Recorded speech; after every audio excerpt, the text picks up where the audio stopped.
When Emily texted me that night saying, having a late dinner with clients, don't wait for me, I didn't think much of it at first. She worked in marketing, and late dinners with clients weren't unusual. But something about the wording felt different. Normally, she'd say dinner meeting or work event. The phrase, don't wait for me, hit me in a way I couldn't shake. All day, I had this strange feeling that something wasn't right. She'd been dressing up more lately, checking her phone constantly, and laughing at messages she'd hide as soon as I walked by. I told myself not to be paranoid. We'd been married for 7 years, and I trusted her. Still, that night, curiosity and unease got the better of me. I decided to drive near the restaurant she mentioned earlier that week. It was a fancy place in the city, the kind she only went to for big deals. I parked across the street, thinking I'd just see if her car was there and then go home. But when I saw her car parked near the front, my heart started pounding. Inside, through the large windows, I spotted her almost instantly. She looked stunning, the kind of effort she usually made for special occasions. Sitting across from her wasn't a group of clients, though. It was one man. He wasn't wearing a business suit, no laptop, no papers on the table. Just a bottle of wine and a smile that lingered too long. I froze. My chest tightened as I watched her lean forward, laughing, her hand brushing his. Every part of me wanted to burst in there, but something told me not to.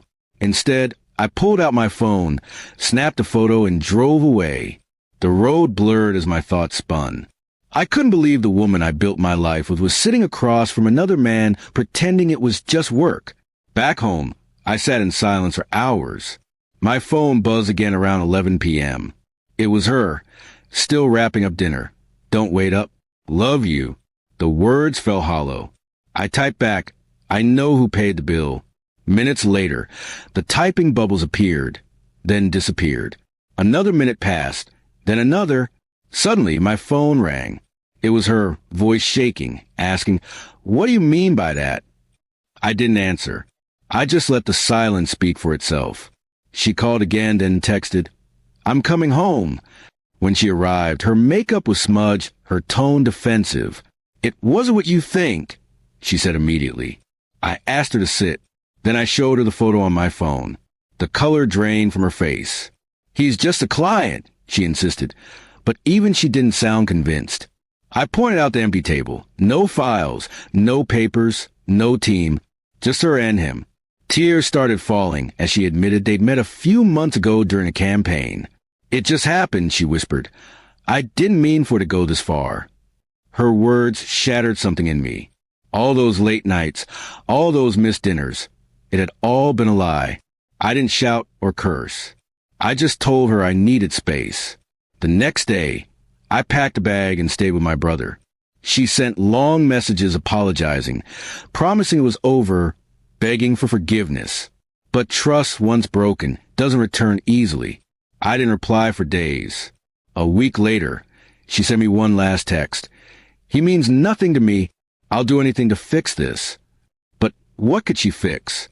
She'd already destroyed the one thing that mattered, honesty. I replied, you can't fix what you chose to break. Months passed. The divorce papers were quiet, simple and final. When I walked out of that courthouse, I didn't feel anger anymore, just peace.